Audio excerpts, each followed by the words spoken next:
Hello everyone, in this video we are going to get to know a new data set that is going to be helpful for us to learn about different scatter plots, more than 2-dimensionals, and we will get to 5-dimensional scatter plots. This data set is from a website called GapMinder. So first thing we're going to do, we're going to take a look at the website and then switch to Jupyter Notebook and look at the sample of the data that comes from GapMinder. So yeah, let's get to it. So the GapMinder website is an amazing website that raises awareness about the gap that exists in the quality of life and the wealth and prosperity around the world.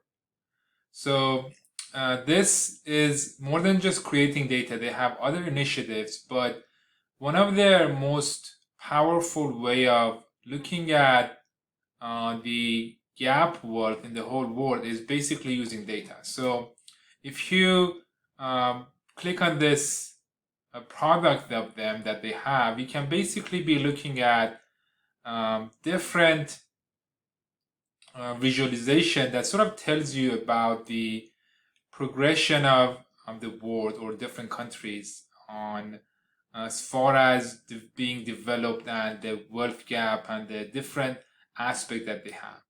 So you can be sort of like making these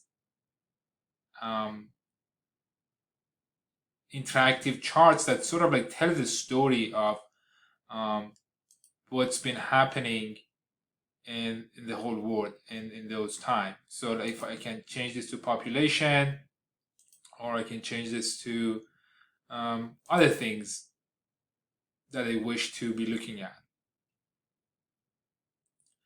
So it's a pretty interesting way of having interactions with data. And you can work with the different countries and all of those things.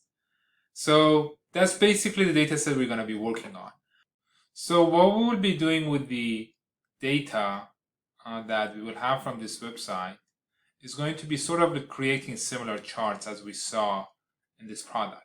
But I also wanted to make a note of this other web page that they have, Welcome to Dollar Street. I spent like half an hour on this web page. It was a very unique experience of being able to interactively look at the people's lives more than just data. So what's interesting about this product, this website, that one page, is the fact that it captures people's life in data, but also it manages to keep some of the uniqueness of humanity, or like being a human, in that web page. A lot of times what we miss when we move towards data, everything becomes numbers, and we don't have that capability to keep the uniqueness or the peculiarity of each of those data objects. But in this product, which I was very pleasantly surprised to see, that's been kept there, and it's still meaningful, and it's still, the value of data is still being taken advantage of. So definitely take a look at that one, and hopefully it will be a very useful exposure for you as you are learning how to go about using data for making positive impacts on your society. So now let's come back to our Jupyter Notebook, the data set that comes from the GapMinder website. I've named it GapMinder, and basically you have, some information of each country at different years. So you have population, life expectancy, age surviving, babies per woman, GDP per capita, and GDP per day. There are much more data in the GapMinder, but I just didn't want it to be overwhelming. So this is a rather simple data that we can start working with. And you can pay attention that country, year, and region. These are identifying columns, but these are all information columns or value columns. So in this video, we're just going to sort of spend some time getting to know this data set. And we will then, after this video, we'll start using scatterplot to see how we can create similar scatter plots that we just saw in the GapMinder using Python, Pandas, and Matplotlib. So one of the very good things you could do, you could say, what is the info of this data frame? So you have these columns, and these columns are from these types. So it's sort of like gives you a very quick information about the data. And also, like, you know, when we do df.head, or if you don't do it, we're just gonna have to see the first few and the last few rows. A good way to go around that is using this trick to say, I want to see from 0 to the 3000 rows, but I just want to see every 30 row. So I want to see the first and the 30th and the 60th. And that can like sort of like give you a chance to sort of like see other parts of the data as you are, you know, sort of exposing yourself to the data. It's sort of like, you know, gives you different countries, different years. So it's like a better summary view of the data. Another thing you could be doing is also doing value counts that sort of tells you what's happening in each column. What are the types of information that you have? What are the values they have? How often they occur? So you could do that. You could do this, run this code for each column. So you could say df country and then count values. What I've done a loop over all of the columns. So once we run this once, we can see the information for everything. So we have 81 records for each country. You can see, and then we have 182 per each year. And then we have regions: Africa, Asia, Europe, America. So because probably there are more countries in Africa and Asia, there are also more records in this data. The population. So we can see the population.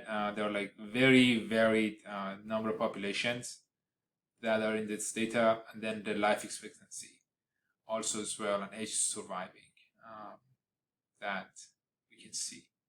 Babies per woman, and lastly GDP per capita and GDP per day.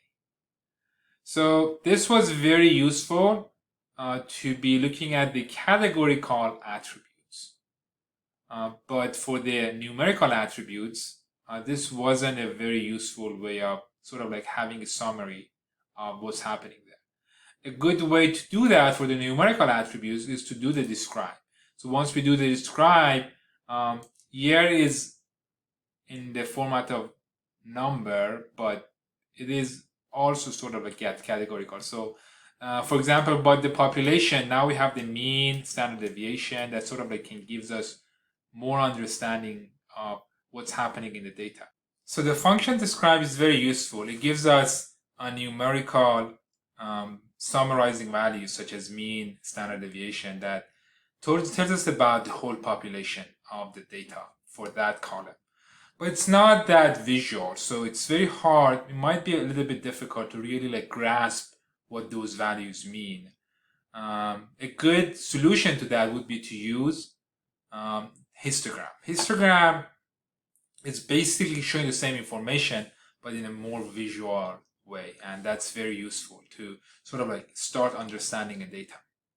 So here I have created a numerical attribute list, and I'm doing a loop to create histograms for each and every one of the columns. So once I run this, I have population. I can see most of the populations are at the lowest possible. There are some populations that are greater, and there are some populations that are very large that I have this effect that I feel like this is empty, but it's not empty. There are a few countries that are at different age, that a few rows that have populations that are very high. And then we have the double normal, life expectancy, and then we have also another two normal distribution. This is the one normal, this is like a half normal distribution. Age surviving, and then we have babies per woman, again two normal distribution that we have, then GDP per capita and GDP per day. As you can see, these histograms are much more useful as far as looking at them and understanding what's happening in the data. as opposed to just looking at the mean and standard deviation, which are numbers that are useful if you are doing a algorithmic decision making about these data. But if you want to look at it, these histograms are much better for you to start learning about data.